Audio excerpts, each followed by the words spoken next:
Dinosaur අම්මා කෙනෙක් පැටව 3 දෙනෙක් අරගෙන යනවා. හැබැයි තව මොකද කොළපාට ගුලියකුත් තියෙනවා.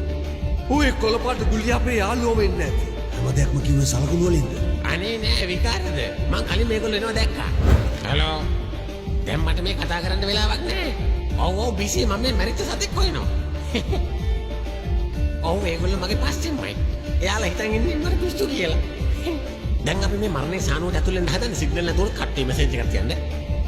හරි ඉතින් මාත් එහෙම තමයි පාර තේරෙන්නේ නැද්ද? තියන්න. බයි. හරි. දැන් මගේ පස්සෙන් එන්න. බා ඔයාගේ මොලේ අවුල් වෙන්න ගත්තේ කොයි කාලෙද?